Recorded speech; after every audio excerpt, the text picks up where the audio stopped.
Pemirsa, memasuki era new normal, beragam cara dilakukan untuk mempererat tali silaturahmi dalam suasana Lebaran. Asosiasi Kepala Desa Banyuwangi (ASKAP) menggelar acara halal bihalal dan konsolidasi akbar seluruh kepala desa se-Banyuwangi pada Senin siang.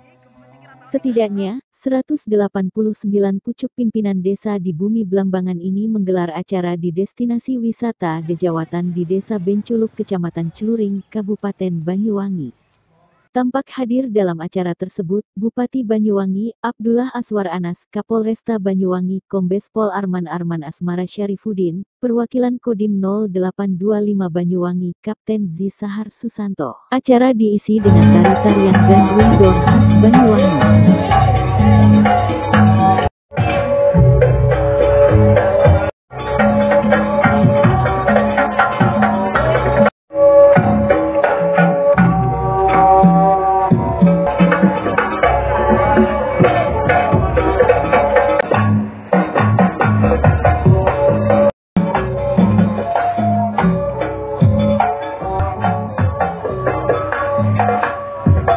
Ketua ASKAP Anton Sujarwo SE menyampaikan semoga kerja kita, niatan kita dengan teman-teman Kades Ibadah. Bahkan ASKAP akan menjadi elemen dalam menjaga ketertiban dan keamanan. Terima kasih yang sangat luar biasa karena Bapak Bupati sudah memberikan mobil untuk asosiasi kepala desa Kabupaten Banyuwangi. Adalah kota seni, alamnya indah berseri. Kami bangga punya Bapak Bupati, segudang prestasi yang sudah diraih.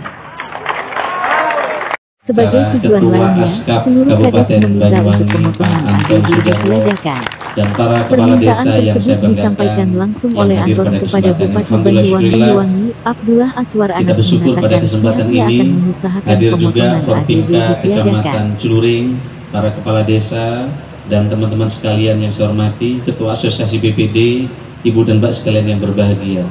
Alhamdulillah wa syukurillah, kita bersyukur ini halal bihalal yang sangat istimewa yang belum pernah kita kerjakan bersama ASKAP seperti pada siang hari ini. Pertama, halal bihalal harus pakai masker baru sekarang ini. Dalam kesempatan ini atas nama pribadi dan pemerintah daerah, saya menyampaikan selamat Idul Fitri, mohon maaf lahir dan batin kepada ibu bapak semuanya.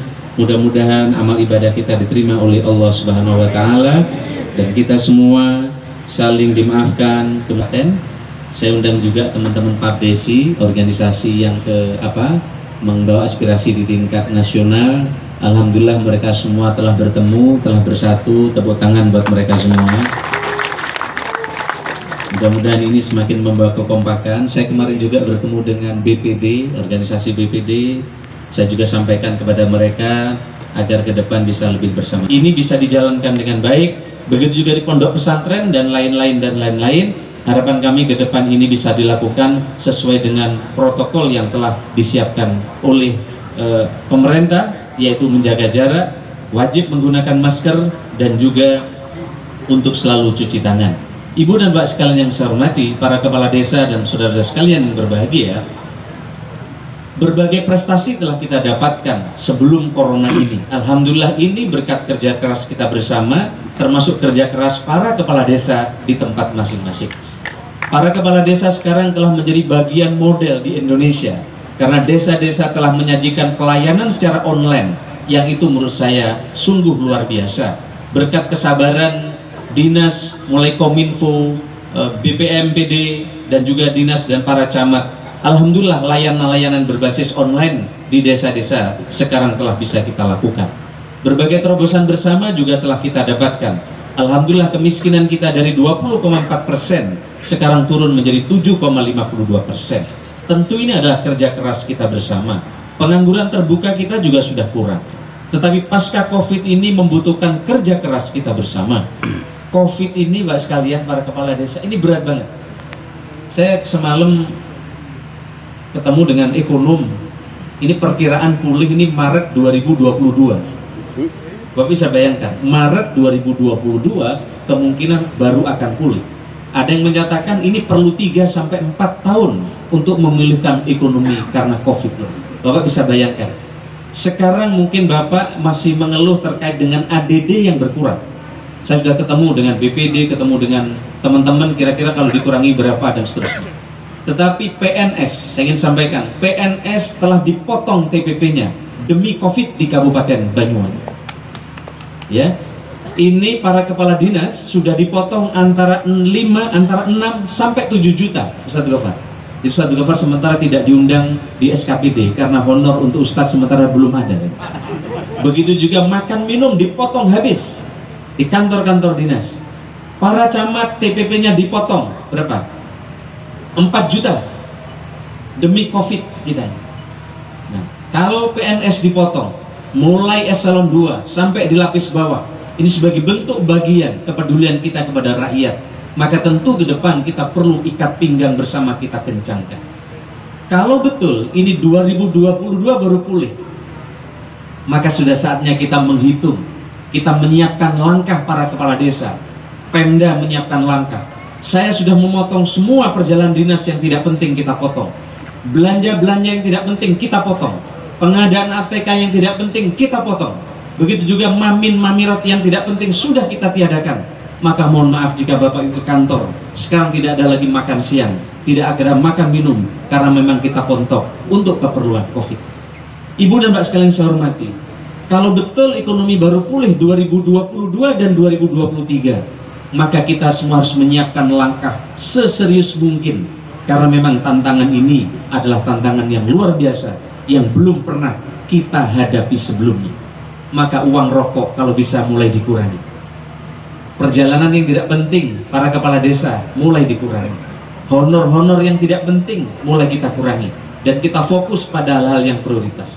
Ini Ibu boleh percaya atau tidak Bapak sekalian, kalau ini betul terjadi sampai 2022, maka dampak ekonomi kita akan berat.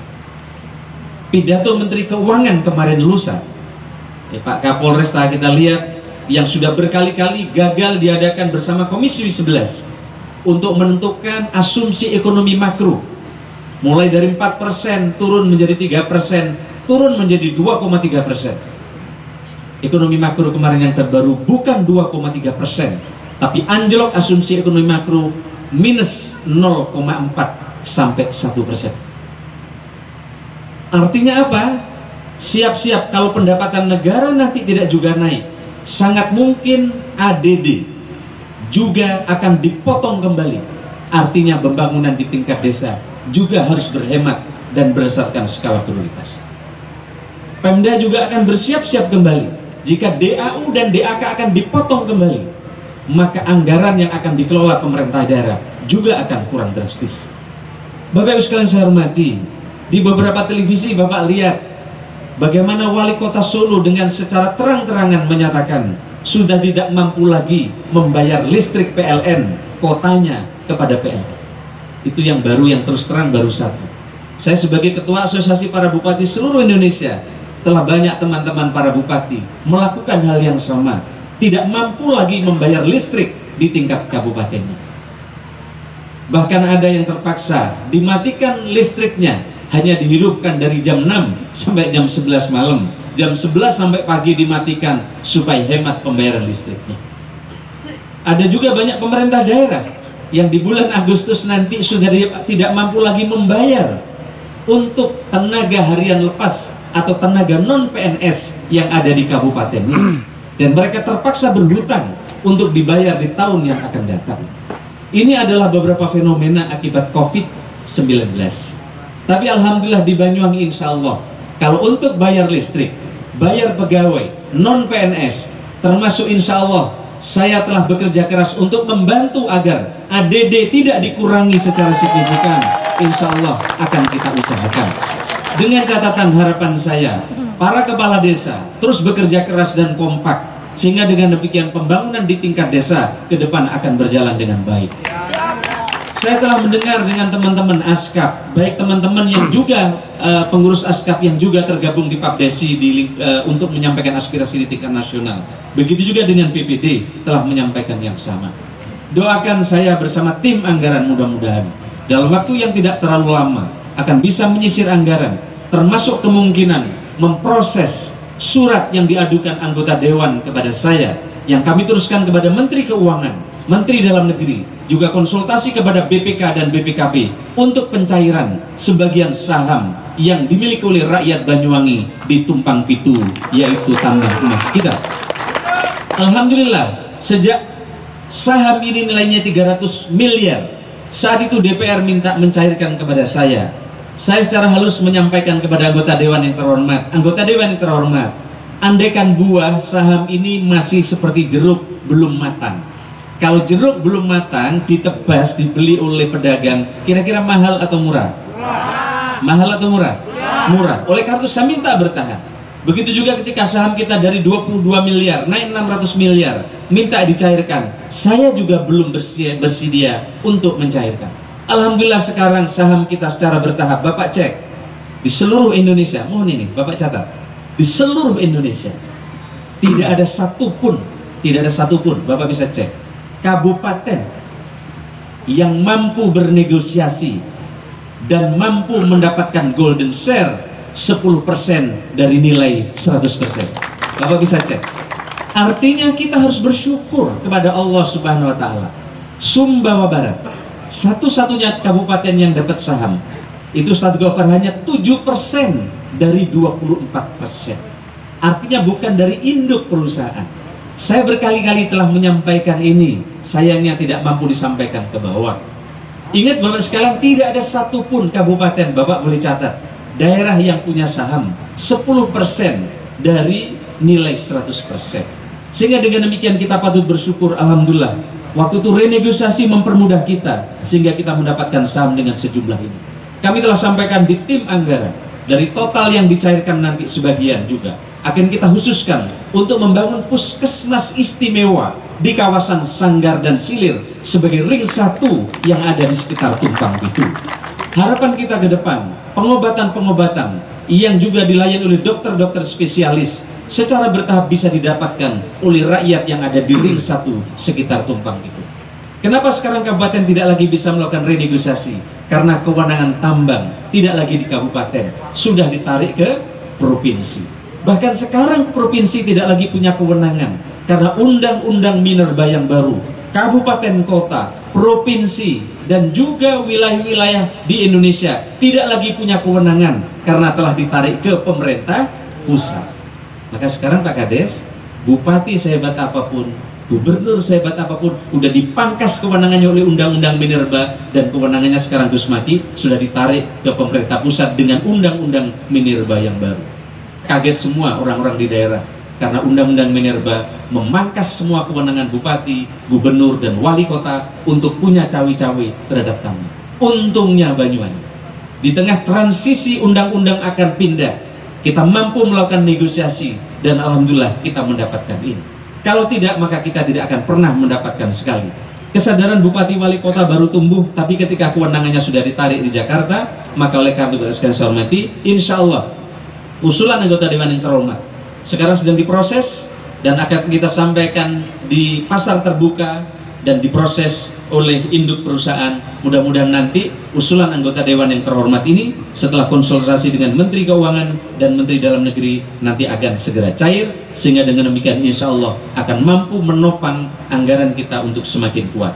Ibu dan Mbak sekalian yang saya hormati, yang terakhir Ibu dan Mbak sekalian saya hormati, sekali lagi harapan saya, mari kerja keras. Maka tidak ada pilihan lain menurut saya. BPD, Kepala Desa, Babin Kamtipmas, Babinsa, dan teman-teman instansi vertikal, RT RW, para kiai dan tokoh-tokoh masyarakat, tidak ada pilihan lain. Mari kita kompak, bergandengan tangan. Saya tidak ingin hanya karena perbedaan politik yang didramatisasi, yang kemudian dibumbui dengan fitnah, yang ini akan mengoyak kebersamaan Banyuwangi. Dan kalau kebersamaan Banyuwangi dikoyak, 10 tahun kita telah berprestasi berkat kita bersama-sama. Berkat doa para kiai, dukungan Pak Kapolresta, Pak Dandim, Pak Danlanal, dan semua tokoh masyarakat. Hari ini rapot kita telah terbukti. Hampir semua rapot kita masuk ranking 5 besar dari rapot nasional yang semula kita masuk ranking 200 besar. Saya sering sampaikan, mulai sistem akuntabilitas kinerja pemerintah yang A. Saya sampaikan kepada birokrasi, mari kita tetap solid, tetap kompak. Saya sampaikan kepada teman-teman di birokrasi, siapapun pemimpinnya setelah saya, jagalah, beranilah menyatakan tidak. Sistem telah kami buat, sistem keuangan telah kami buat, sistem birokrasi di sistem kebapedaan juga telah kami buat, sistem di sistem pemerintahan desa juga telah kami buat. Saya tidak pernah menolak ketika ada staf menyatakan tidak, karena tidak boleh pemimpin hanya menerima iya, sementara yang tidak diterima. Harapan saya ini juga diterima. Begitu juga pesan saya kepada siapapun nanti yang akan terpilih, jangan coba-coba memecah birokrasi, karena itu akan berlanjut kepada mahalnya yang harus tebus dari pecahnya birokrasi. Betapa banyak kabupaten kota yang kita lihat resourcesnya cukup, tapi ketika birokrasinya pecah, pelayanan tidak bisa optimal, desa tidak bisa berjalan dengan baik, maka ekonominya tidak bisa tumbuh dengan baik.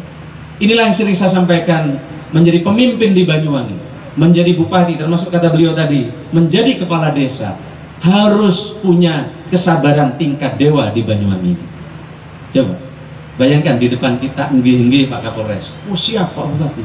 Sementara itu acara dilanjutkan Yang pertama, nantinya akan diberikan secara langsung oleh Bupati Banyuwangi kepada Ketua Asosiasi Kepala Desa Kabupaten Banyuwangi. Bapak Ibu hadirin yang berdiri, baik. Selanjutnya Pak Murai berkenan Bapak untuk ke depan.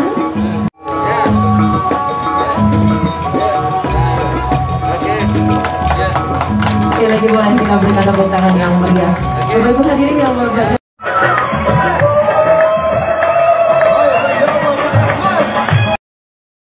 Fungsi dan kegunaan halal bihalal ini tujuannya untuk menguatkan kita dalam memperkuat tali silaturahmi sesama kepala desa. Ihsan Suryadi melaporkan dari Banyuwangi.